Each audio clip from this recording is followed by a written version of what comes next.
Okay, we're at the finishing line. These boxes are just about done. I've just got to make the racks up now, and you can see I already started on this one here. I've started making the racks out of wire, and once again some door jamb left over from a building job, and a little bit of window trim on the bottom, and just put two wires together. Drilled a couple of holes this end, one hole that end, measure it out. I'll just show you how I've done that. I've got two racks there already. They go down far enough. One's a bit longer than it should be, but that's okay. We'll just have to adjust the wires. So let me take you through the steps of doing it. Okay, let's begin. So what we do, we've already cut out our sliding rack frame, so that just goes up here, but we want to make sure we've got enough clearance for our racks to sit on there, with a few mil on top here to allow the lid to sit on top, or the other box to sit on top, whichever is going to be the bottom or top box for these. So what we do is we just get our little template piece of offcut, and we just adjust our height clearance, and it's a bit low.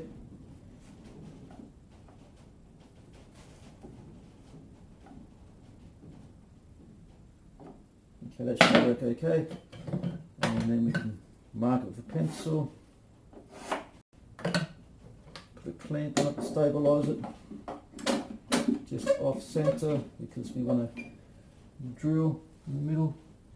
We want to fasten that with 3 screws, one in the middle, only drilling through the first timber, not drilling into the second timber, because we want to, just slightly into the timber, probably about, that's where we're stopping, because we want to make sure that our screw goes into some fresh timber that hasn't been bored out for extra strength.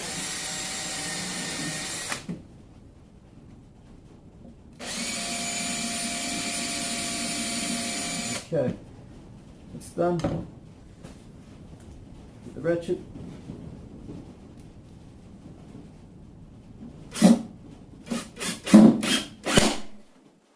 Sometimes it pays to put one screw in first before you drill the final 2 screws, because things can move and you might holes might not line up, but in this case it worked out fine. So the same goes over here. As you see, this is the same fixed material that goes on top, and when the frames go together, we got clearance there, got quite a few mil, and so they won't interfere with the lid sitting on top. So I'll go ahead and do the other side.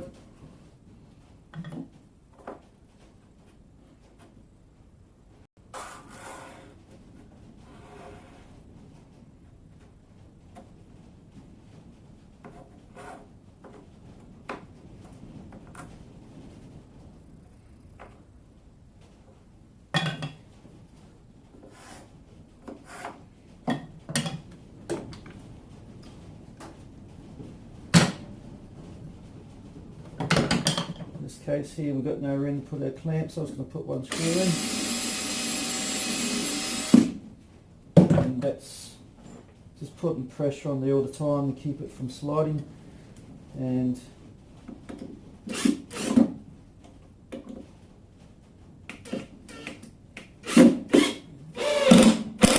okay, now we got that in.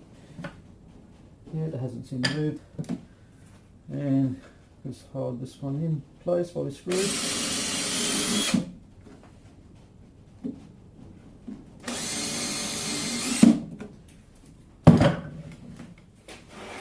Jump around for more elbow room.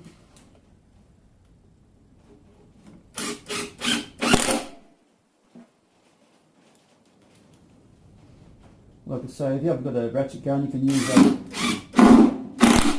Phillips head screwdriver. One of these with a Phillips head. Ratchet gun's always a lot quicker. So there we go, that's that. And to just demonstrate that's working fine, we try one of our racks and voila, there we go. So that's, and I'll just show you how I constructed this with basically just some wire cut to a certain length, and I'll go through that now.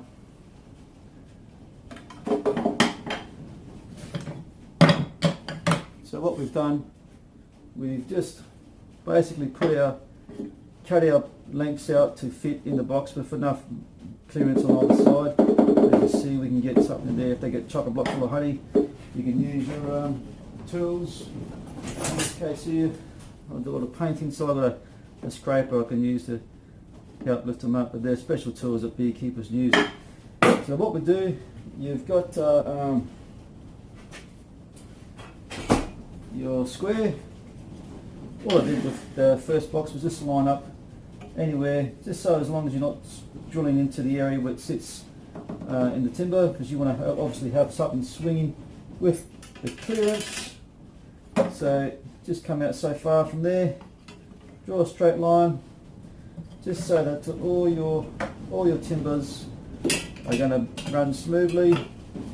Do the same on the other side. Drill your first hole in the middle. So the first hole goes in the middle of the timber, or roughly dead centre. You just don't have to measure it out, just guesstimation right about there.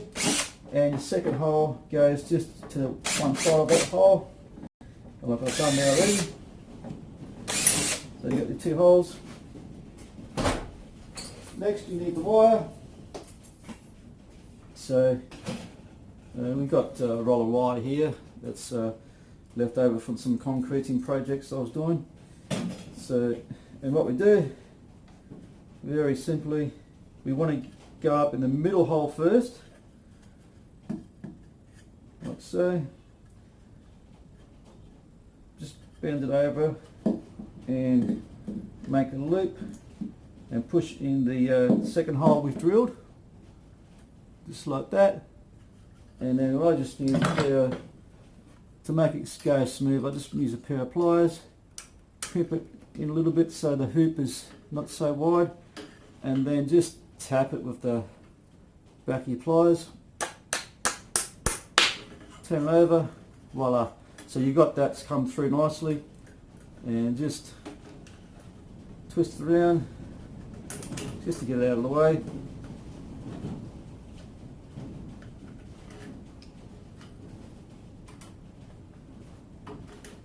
There we go, that's out of the way. Okay, so then you come down, work out your depth. In this case here, we'll just guesstimate it's around about there. Okay, so go a little bit further because you want to have enough wire to wrap around your other little piece we cut off.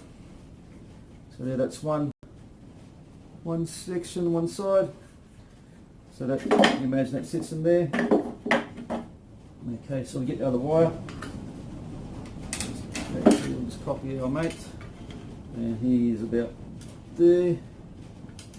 Alrighty. Get it out of the way.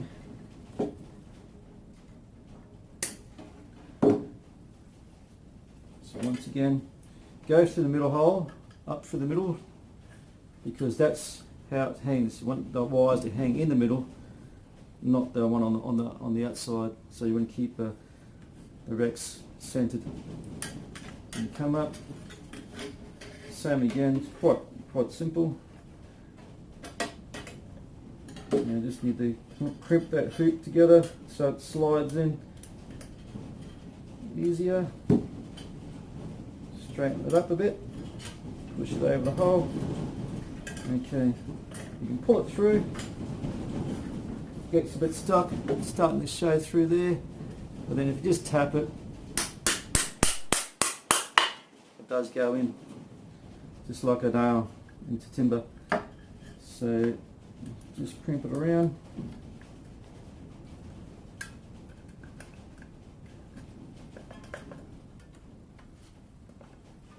and that's good enough. So there we go, that's that. Now next step is I've got some window beading. Once again, this is all scrap material. I haven't spent any money on buying any new bits and pieces. This is all the stuff lying around. Now what I do here, I've already made one so I can cheat by just copying the same width and just hold that in place and just mark it just like so. Now how I got that measurement here is you just have to, obviously, you have to clear this as you come out.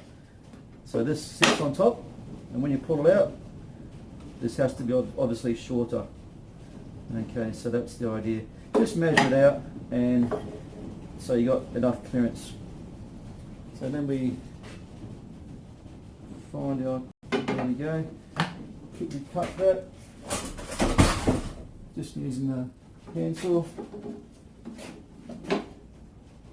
Keep things out of the way.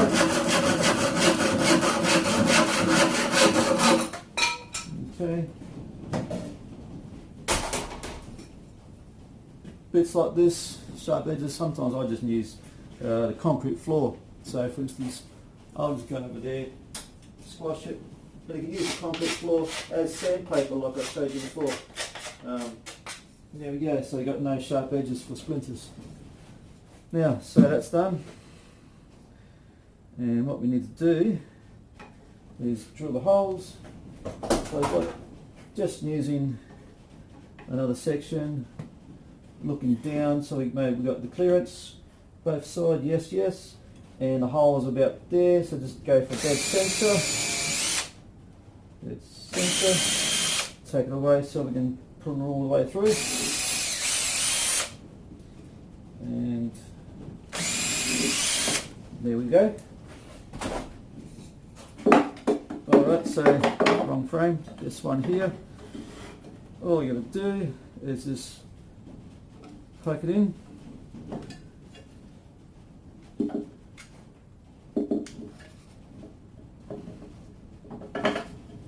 Okay, and just check for depth. Okay, that seems about right. So then what I'm going to do then is just fold these wires over.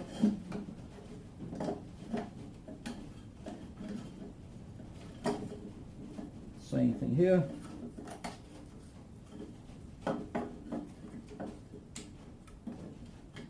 And any way you want to finish it off, just this one's going to stick out, so I don't want that happening. So I'm going to unravel this one and go around here. Okay, so that's fine. Just trim it off, get rid of that excess wire. You don't want the bees stab themselves. I'm sure they're used to thorns on rose bushes and things like that. So, but we'll just play it safe. There we go. There we go. So there we go. There's another frame. Drops in like that. Now a bit of adjustment needs just to get them sitting reasonably straight. Another idea I had was to put another piece of wire. Here it is. Another piece of wire, just a length like that, just across here, and just so, I don't know, with the bees, they stick their hives. What do you call those? Yeah, they stick them anywhere. They're honey cones. They're cones anywhere. But perhaps if you, I don't know, I'll try it. I'll do one like this and see if they prefer to hang off a little bit of wire rather than the timber. Don't know. We'll try it. And I guess in time with this one gets a lot of use, and we'll realise, okay, well, the wire is what they prefer over timber. Don't know.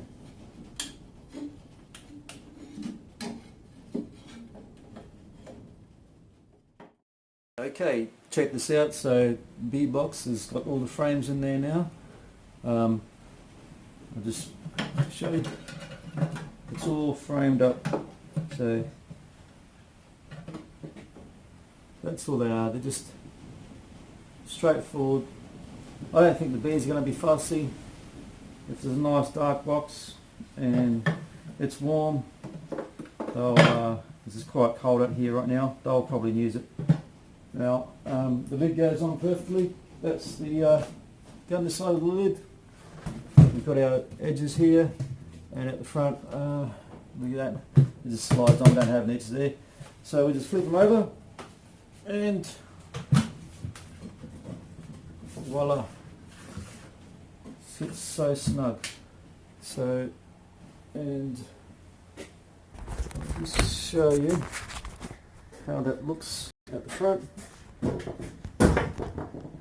So we've got the bee hole here. Bees go land on here, landing platform, walk down, cool around, go in there. Small little platform here. I'm sure they'll work that out okay. And there we have it. There's box number one. So all I'm going to do is just do the same with box two. Get all the frames made up, hang them in there, and we're laughing. Just show you the bees that I've got, the wild bees that just made their home in my carport. This is an open carport, as you can see. Haven't put the door on yet, and because it's winter, all these bees are just dying off. So I think it's part of the cycle. They arrived here in spring last year, and now if you see, we've got quite a lot of bees in there. And so it's just a cardboard box. It did sit up on top of this cabinet, and because it was so heavy, lopsided, one side was more of the beehive was on one side, it just fell. I came home from work one day and decided to put it in the wheelbarrow and shove a few things around it to stop it from falling over. It is very heavy. Well, that's very heavy. So it's loaded full of honey. I've never done this before, so I don't know how I'm going to go, if these bees are going to sting me stupidly or what's going to happen. But there's stuff to there.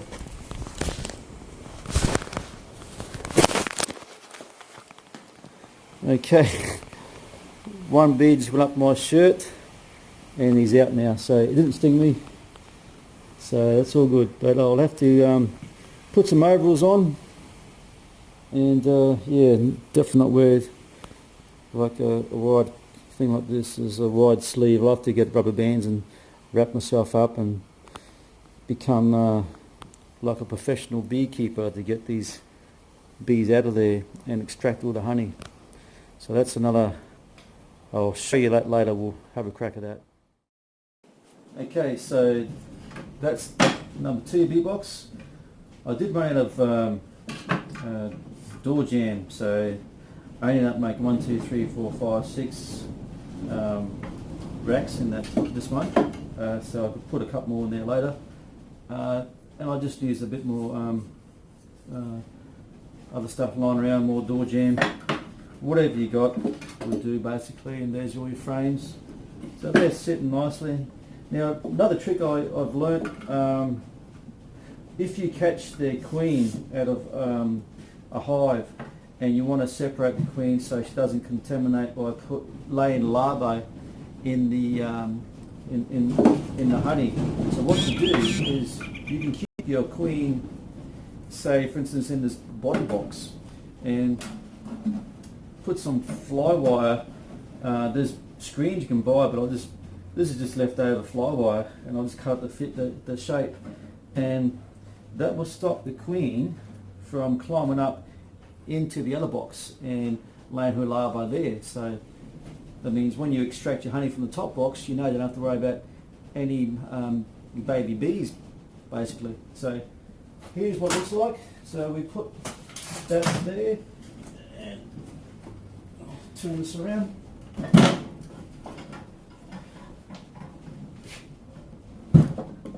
Top box goes there.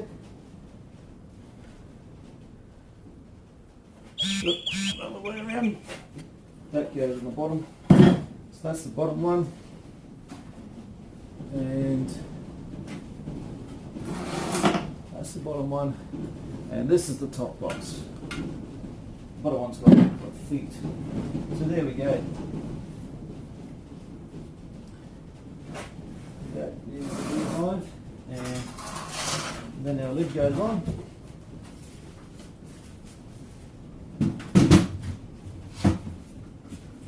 And voila. So that's looking good. So yeah, we are finished. So the next part, I'm going to actually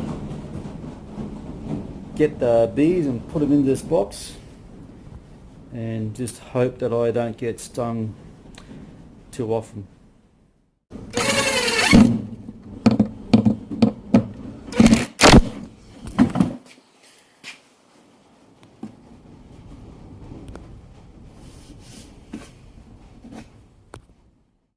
Okay, here we go. I've basically got a fly net on, a mosquito net on my face and over my head. Got welder's gloves on, taped up. I've got ankles taped up. I couldn't find my overalls, but we'll make do with what we got here. I'm going to have a crack at this now, and I just pray to God I don't get multiple stings. And what I'm going to do is use a vacuum and capture these. I'm not going to worry about smoke. If I need smoke, I'll get smoke later. I'll just have a go at this now, just with a vacuum, which I've seen done before by on YouTube. So catch the bees, get them all into here, and I'll transfer them into one of the boxes I've got here, and we'll go from there. Let's get started.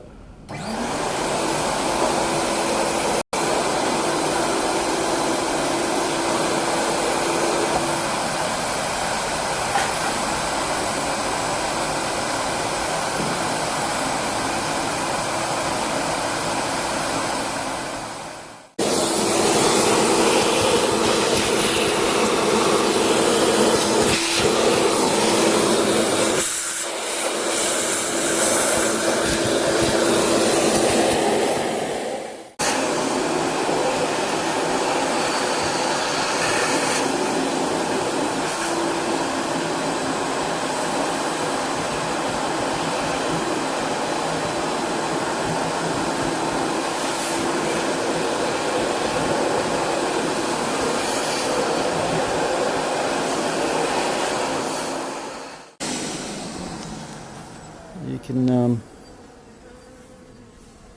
see there's a lot of honey in there, so I'll just taste it.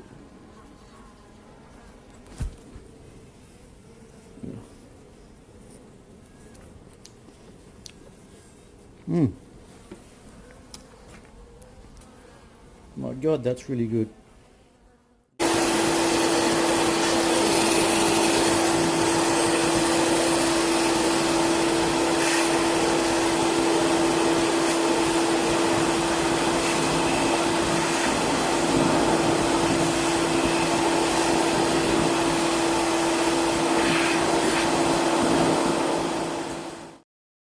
Okay, that's the harvest. I'll just show you what we got. It's actually night time now here, but we got 1 bucket,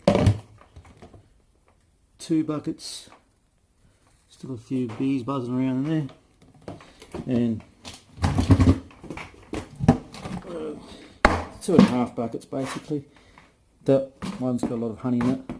Wasn't much honey in there after all, not much honey at all, but it's still, I understand that sometimes a colony takes a couple of years before they really start producing. There was a lot of bees though. I'm not sure if you can see that. That's what's left of the early bird. There's a lot of honey inside there. Still quite a few bees on the outside.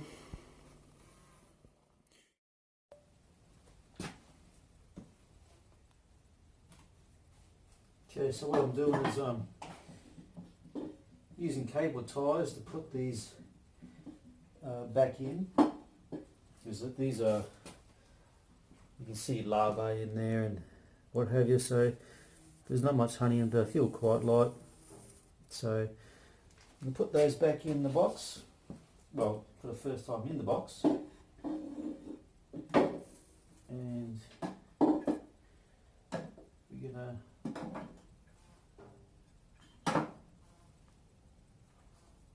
because this is where we're going to put the bees back in here.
So there we go.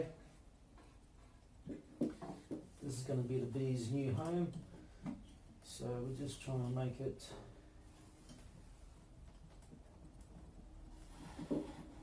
as comfortable as we can.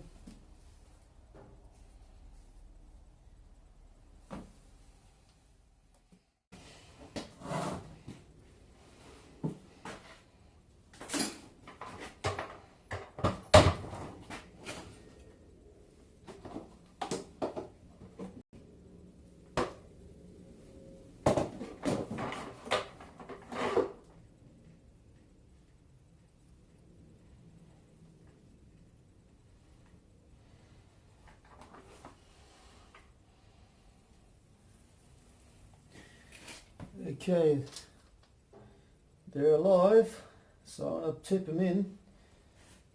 A little bit docile at the moment, which is good.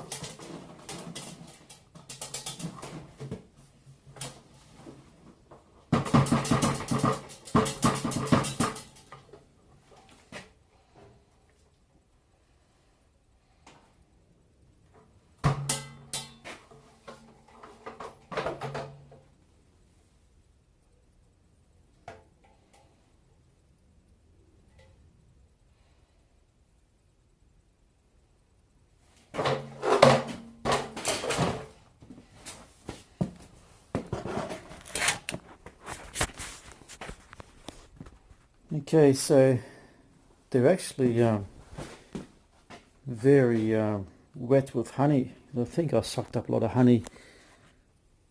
Yeah.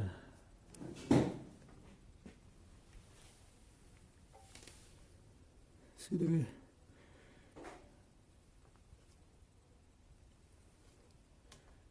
They're wiggling around.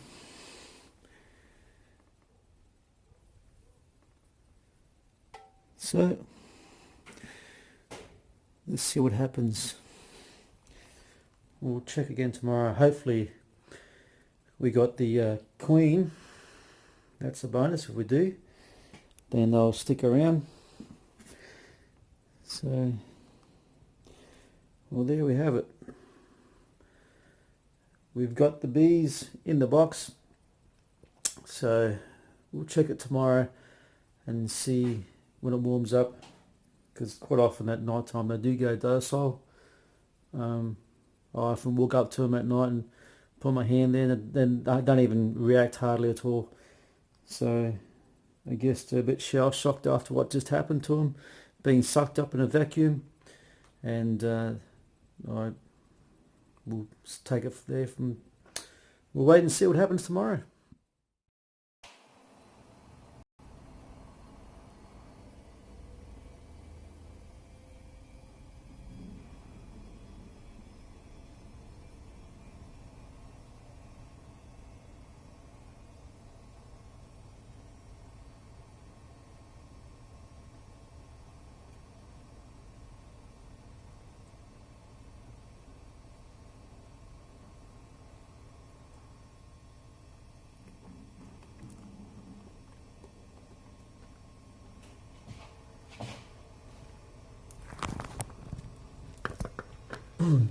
That's delicious.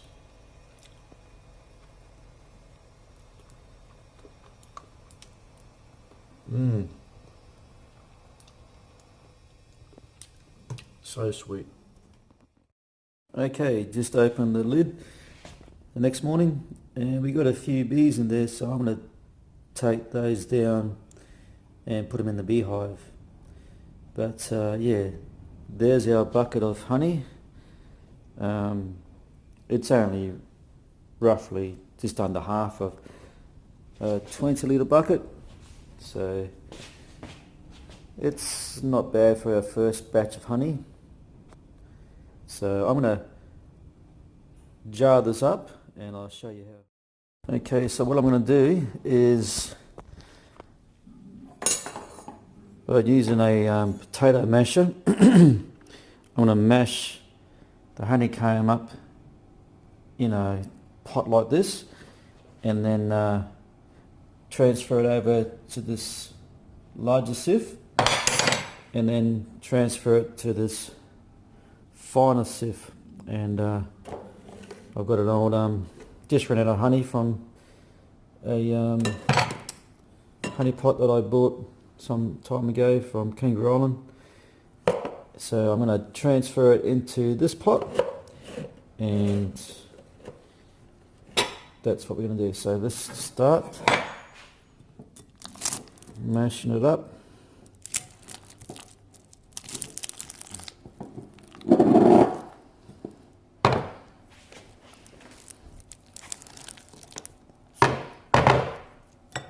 That smells really good.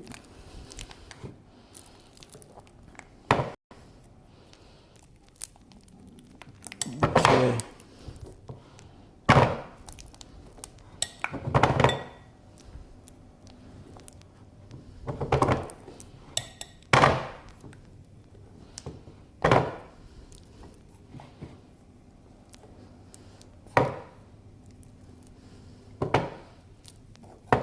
So if you've never done anything like this before, I've found out that basically there's two different types of honeycomb. There's this type here that's, you can see it's a whiter colour and it's quite heavy, and that's full of honey. And then you've got the darker colour, which is here, and that's generally got the babies in there. You can just see those white things there. They're larvae. So I'll take this back downstairs and put this in the beehive. There's a little bit of honey in there, I guess, but that's just to feed the larvae. So we won't be mashing that one up. That comes out. But pretty much the rest of it is all good to go. There's still a couple of bees in there, which I'll take them down to the hive. Yeah, so we might be lucky to get like this bucket full of honey. We'll see how we go. So we'll just pour it in.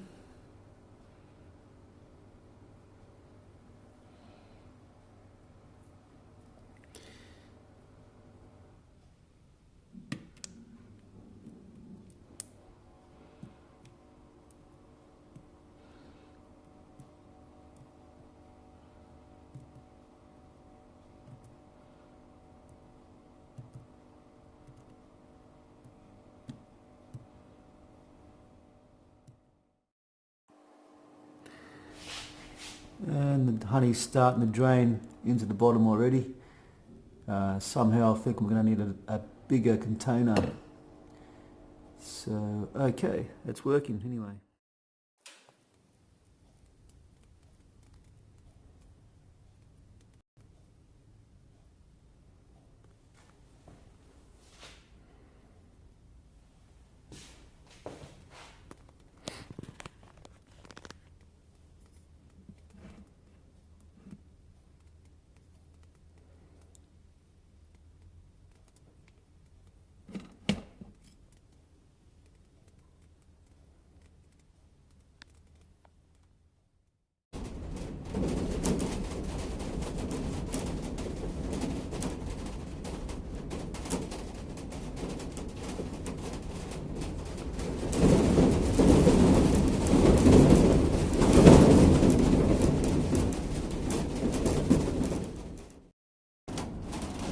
Quite amazing. These bees are starting to thaw out in the sun, and looks like they are sort of like recovering. I thought the casualty rate might be 9 out of 10, but it looks like there could be even like a third, 25% are starting to bounce back. And just have a look, they're starting to dry out. Some haven't warmed up yet. Okay, so a few hours later, this is how much honey I got through the first sieve, and now I'm going to strain it through this tightly wired mesh. Okay.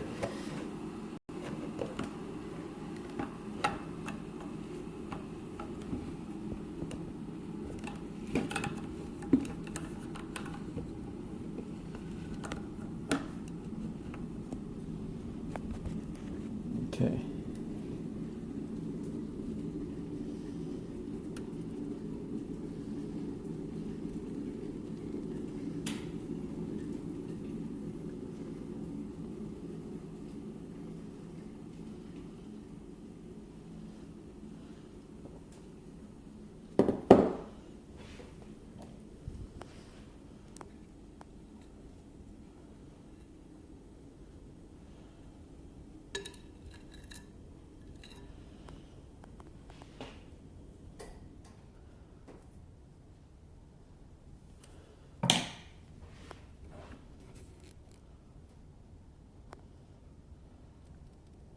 Yep.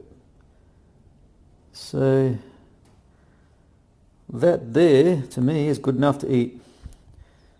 So we probably won't get a lot, maybe a quarter of this container, but I'll be happy with that for my first ever honey extracting exercise. Now, next video I'm going to make is how to make candles, and also how to make mead, which is honey wine. So please like this video, give it a thumbs up, and absolutely please subscribe, and that way you'll get notification when I make the next video on how to make candles and mead, which is honey wine. So thank you for watching, and have a great day.